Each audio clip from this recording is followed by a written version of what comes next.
So in today's gospel reading, the author of Mark does something very un-Markian. Because throughout the gospel, the author follows a pretty straightforward narrative. He tells a pretty simple story. Go from A to B to C. And when you read his gospel and compare it to some of the others, you note that his writing is marked by the immediacy of some of the passages. Words meaning that something happened immediately are used frequently in the Gospel of Mark. We see it in different places. It says, for instance, immediately the Spirit drove Jesus into the wilderness. Straight away, he called James and John.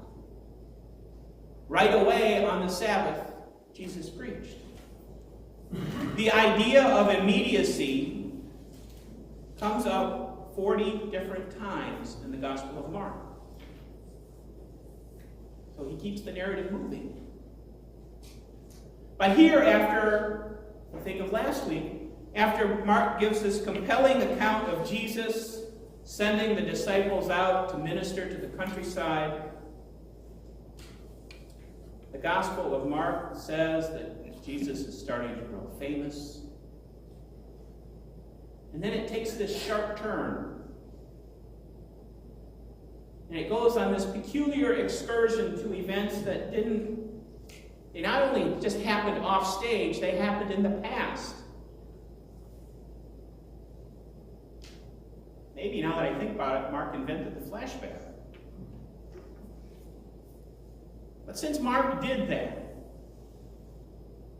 let's do Mark the honor of following him down this particular rabbit hole and see what we learn.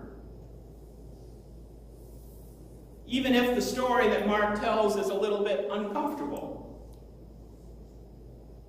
Even if the story happens to be a little bit grisly for a Sunday morning.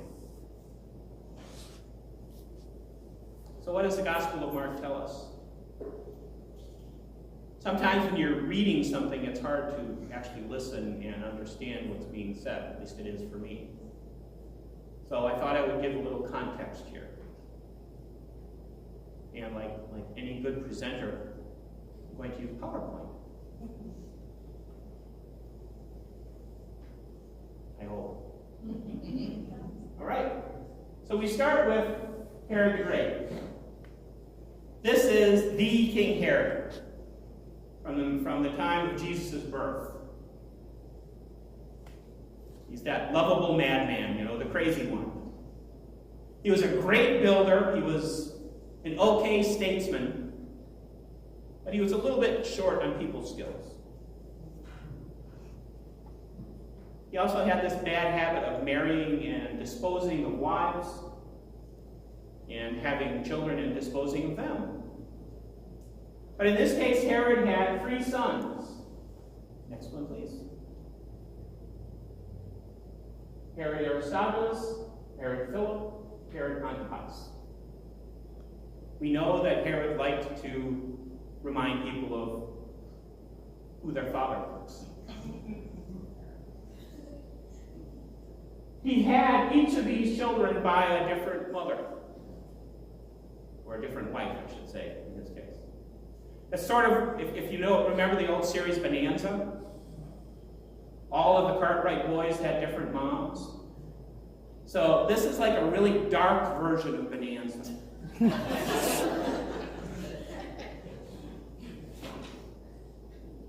Herod Aristobulus was born to Herod's second wife, Mariamne. When Aristobulus was 3, his aunt, Herod's sister, framed his mother for adultery, and Herod had her executed. Now, eventually, Herod Aristobulus married a woman, next one please, named Bernice. That was her name. Next one please. And they had a daughter named Herodias. also want to be reminded of who the dad was.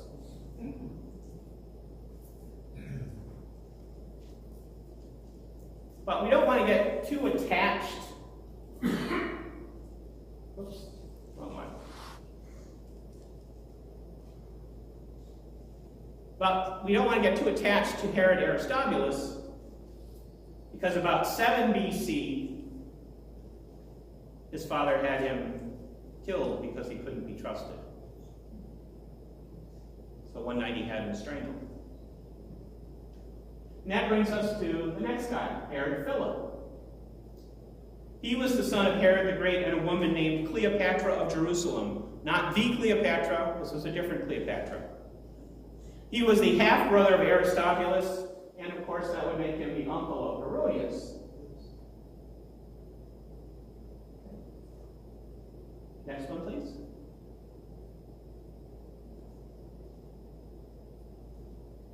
Eventually, after Aristobulus died, he kind of took a shine to his niece and married her.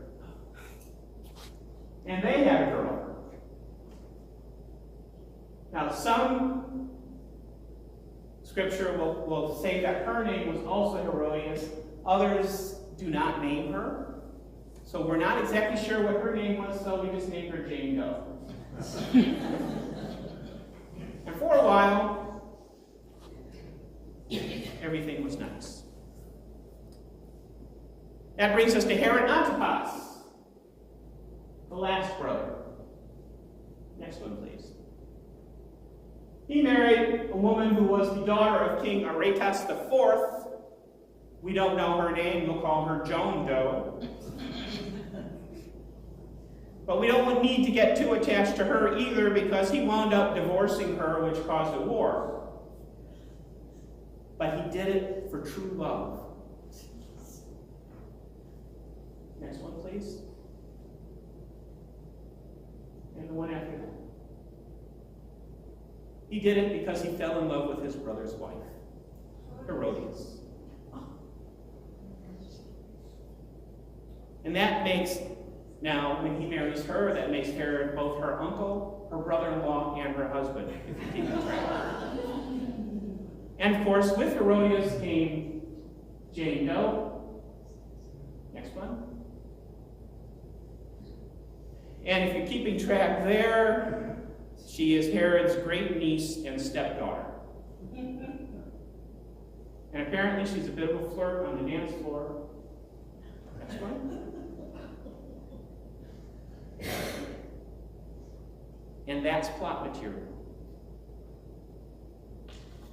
All of this background here is why John the Baptist looked at Herod Antipas and the whole Herod family and said, "You guys are messed up." You know, Herod was supposed to be the ruler over Galilee, which was Jewish.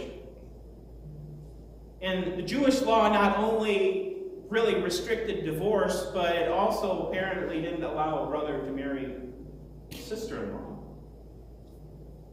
I don't even think nieces entered into it. But Herod didn't care, Herod Antipas. And it's not clear whether he didn't care because Herod the Great was not Jewish, he was Idumean. Or if he didn't care because he was king and he just didn't have to care, but he didn't care. Or maybe he just kind of thought with his lizard brain and said, "Hey, this is what I want to do." But John made it very clear that he was sinning. And eventually, after that went on for some time, Herod Antipas had John the Baptist arrested and thrown into the dungeon. It might be because John had angered him, or it might be because John had finally, angered Herodias enough that she put arresting John on Herod's honey-do list, and he couldn't get around it. But here's where things take a really curious turn, because even though John was angered by Herod was angered by what John said, he was also afraid of John.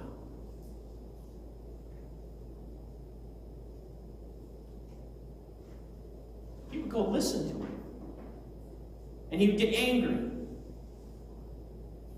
But Herod Antipas lacked the will to do what his old man would have done, which was just kill him. And instead, he keeps John in the dungeon. And he talks to him every now and then.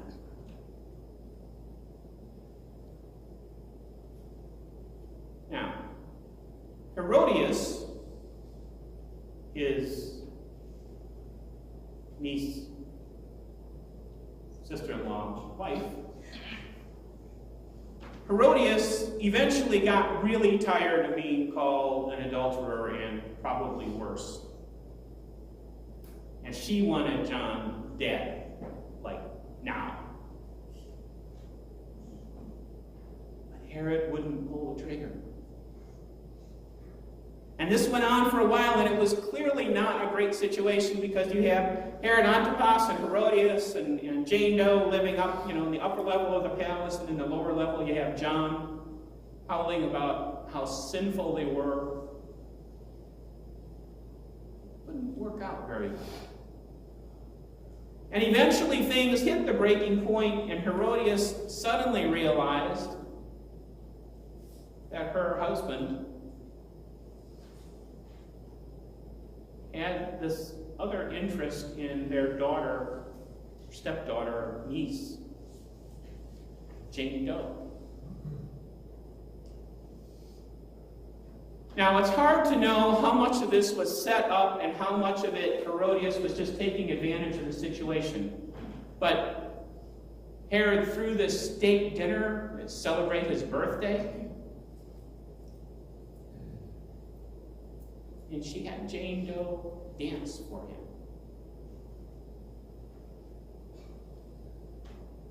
It might be instructive to know that dinners in those days, this type of dinner anyway, it would have been all the men eating together. And then the wives and women and everybody else would be off in another place. So she was dancing for an all-male crowd. And we can guess it was a heck of a dance. We don't know what she was doing. It wasn't tap.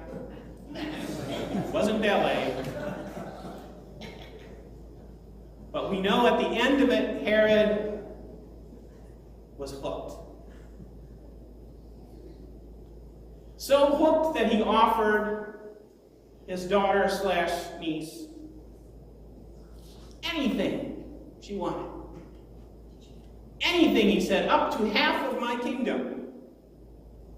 Which was an empty offer, by the way, because he was ruling Roman territory. He had no right to offer up any fraction of his kingdom. But he made the offer anyway, to show how serious he was.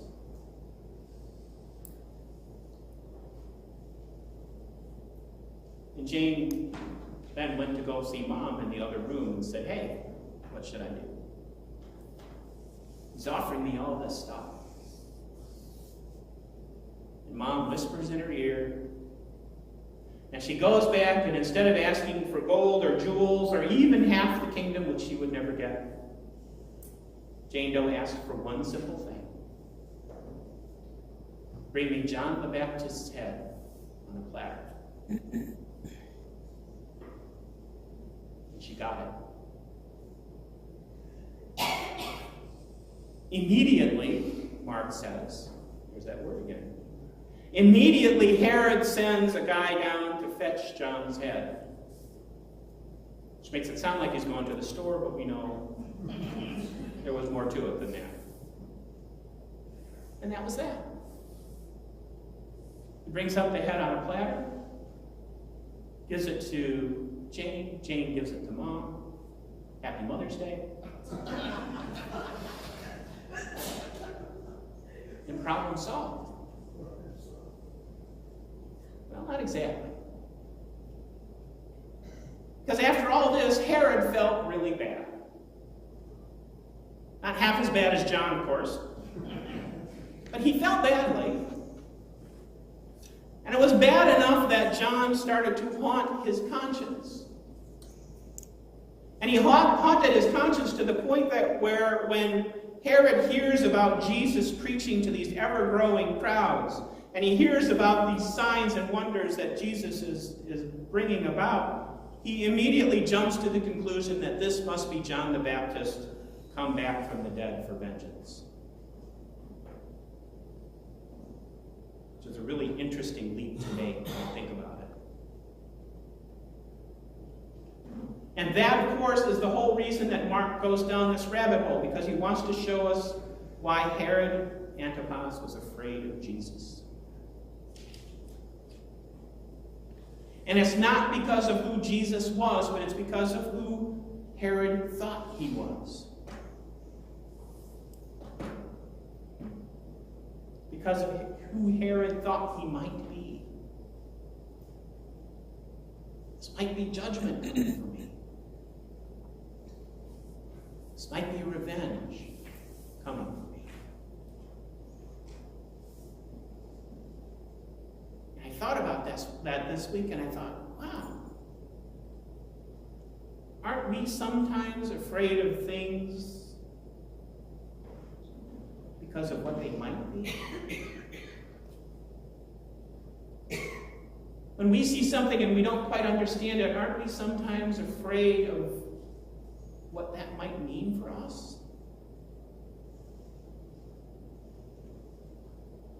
Specifically, do we ever look at the radical message of Jesus Christ? Let's be honest, it is a radical message. Do we ever look at it and think, wow, if I actually do these things, if I try to live up to the message that Jesus is preaching, if I try to actually love my neighbor as I love myself, if I try to feed the hungry, to comfort the afflicted, to visit the prisoners, to welcome the strangers, to love my enemies, to embrace the unembraceable, what's that going to look like? How's that going to change me? And if I actually try to do all that, how is that going to change my life? This life that I have so carefully built up. What's that going to actually mean?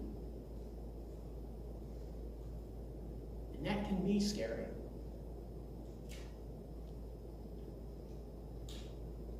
But the beauty of it, which is what Mark understood, the awesome beauty of it is that, like any good teacher, Jesus wasn't asking us, or isn't asking us, to do anything that he hasn't already done. He isn't asking us to do anything that he hasn't already modeled for us. True, we might look at how he ended up and think, maybe that's not such a good thing. He's shown us how to do it. And we also have Jesus' promise that we will not be alone on that journey if we choose to take it. We won't be alone on this journey of reinvention and discovery that he encourages us to take as we step into God's kingdom. Accepting Jesus means change. Embracing the message of love and grace and hope that Jesus brings to us means looking at life and the world around us in new and different ways.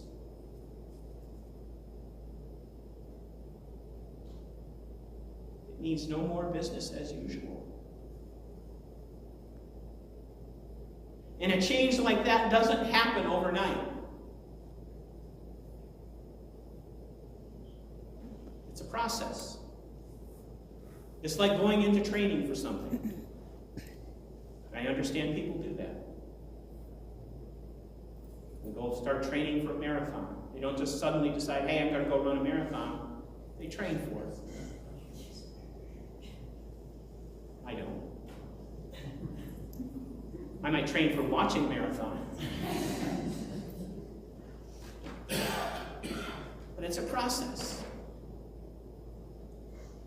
In some ways, at least, it's like the journey that Wesley calls sanctification. It's a journey toward becoming like Jesus. It's a journey that we can never complete. We can never be divine like Jesus. But we can try to get as close as we can.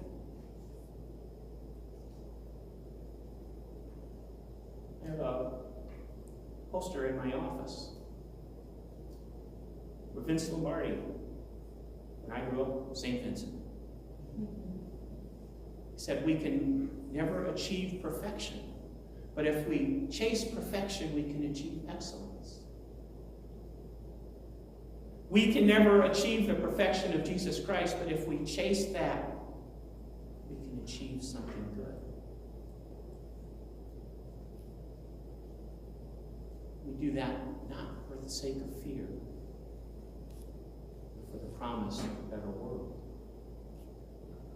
Because that is Jesus' promise to us.